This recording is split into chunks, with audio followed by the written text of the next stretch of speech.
നമസ്കാരം. ഈ രാഹുൽ ഗാന്ധി എന്ന വ്യക്തി ആർക്കു വേണ്ടിയാണ് പ്രവർത്തിക്കുന്നത്?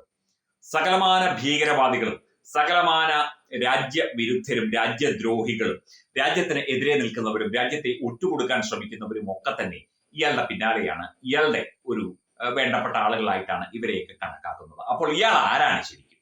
ഇയാൾ ഒരു തികഞ്ഞ രാജ്യദ്രോഹിയല്ലേ? രാജ്യത്തെ ഒറ്റുകൊടുക്കുന്ന ഒരു ചതിയനല്ലേ?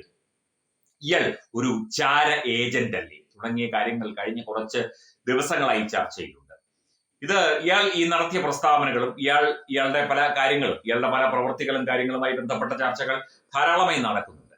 ഇപ്പോൾ ഈ ചർച്ചകളോ അല്ലെങ്കിൽ ഇയാളുടെ പ്രസ്താവനകളൊക്കെ മറ്റൊരു രാജ്യത്താണ് നടന്നിരുന്നത് എങ്കിൽ, എന്തിന് പാകിസ്ഥാനിലാണ് നടന്നിരുന്നത് എങ്കിൽ പോലും ഇയാൾ അകത്ത് കിടക്കുമായിരുന്നു, അല്ലെങ്കിൽ ഇയാൾ വെടിവെച്ച് കൊല്ലപ്പെടുമായിരുന്നു, ഇയാളെ നാട് കടത്തുമായിരുന്നു.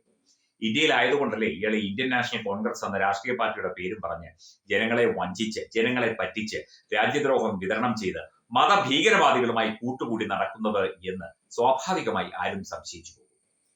ചിന്തകനും എഴുത്തുകാരനും പ്രസംഗകനും അതുപോലെ തന്നെ രാഷ്ട്രീയവാദിയുമൊക്കെയായ രാഷ്ട്രീയ നിരീക്ഷകനുമൊക്കെയായ ശ്രീ TG മോഹൻദാസ് ഒരു മാധ്യമത്തിന് നൽകിയ അഭിമുഖത്തിൽ ഇക്കാര്യങ്ങൾ ചൂണ്ടിക്കാട്ടിയിട്ടുണ്ട്.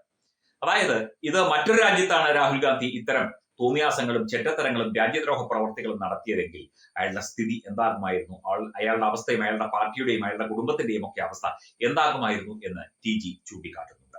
എനിക്ക് തോന്നുന്നത് രാഹുൽ ഗാന്ധിയുടെ ഇപ്പോഴത്തെ ഈ പ്രവൃത്തി ഭാരതത്തിന് ഉള്ളിൽ എന്നുള്ളതിനേക്കാൾ കൂടുതൽ പുറത്തുള്ള ആൾക്കാരുടെ കൺസംഷൻ വേണ്ടിയിട്ടാണ്. അയാൾ ഒരു ക്ലിയർ സിഗ്നലാണ് കൊടുക്കുന്നത്.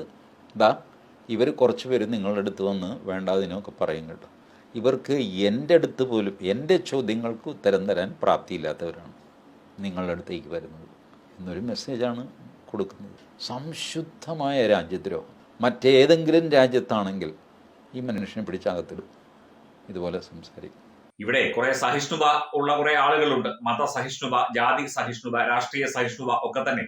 അത് നമ്മുടെ ഭാരതത്തിന്റെ പാരമ്പര്യമാണ്. എന്തിനേയും സ്വീകരിച്ചും ഉൾക്കൊണ്ടും മുന്നോട്ട് പോകുന്ന ഒരു ചരിത്രമാണ് നമുക്കുള്ളത്. അല്ലെങ്കിൽ മുഗളന്മാരൊക്കെ ഇവിടെ കയറി അവന്മാര് തോന്നിയാസം കാണിക്കുമായിരുന്നു? ഇല്ല. അപ്പം രാഹുൽ ഗാന്ധി ഓർക്കുക, എല്ലാത്തിനും ഒരു പരിധിയുണ്ട്, എല്ലാത്തിനും ഒരു ലിമിറ്റ് ഉണ്ട്. അളമുട്ടിയാൽ ചേരയും കടിക്കും എന്ന് പറയുന്നത് പോലെ നരേന്ദ്രമോദിയും ഇന്ത്യ സർക്കാരും ഇന്ത്യയിലെ ജനങ്ങളും ഒന്നും താങ്കളുടെ ഈ വിഡ്ഢിത്തം കേട്ട് ചിരിച്ചുകൊണ്ടിരിക്കുന്നു, അല്ലെങ്കിൽ അതെല്ലാം അംഗീകരിക്കുന്നു, അതെല്ലാം കാതുകൂർപ്പിച്ച് കേട്ടുകൊണ്ടിരിക്കുന്നു എന്ന ധാരണയാണ് താങ്കൾക്കുള്ളത് എങ്കിൽ താങ്കൾക്ക് തെറ്റി. താങ്കൾ ഒരു വലിയ നിരീക്ഷണത്തിലാണ്.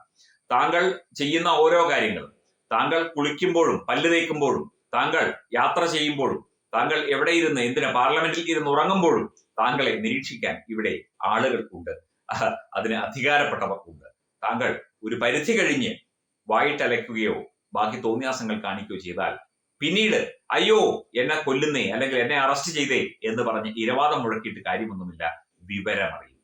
അത് രാഹുൽ ഗാന്ധിയല്ല, അദ്ദേഹത്തിന്റെ അമ്മയല്ല, സഹോദരിയല്ല, അളിയനല്ല, ആരായാലും രാജ്യത്തിന് എതിരെ തിരിഞ്ഞാൽ തീർച്ചയായിട്ടും നല്ല പണി കിട്ടും, യാതൊരു സംശയവുമില്ല. അത് ഉറപ്പാണ്. ഇന്ത്യയാണ് എന്ന് പറഞ്ഞ് എന്ത് തോന്നിയാസവും കാണിക്കാം എന്ന് മതഭീകരവാദികളുടെ തോളിൽ കയറ്റിക്കൊണ്ട് താങ്കൾ ചിന്തിച്ചാൽ താങ്കൾക്ക് തെറ്റി. കഥ മാറി.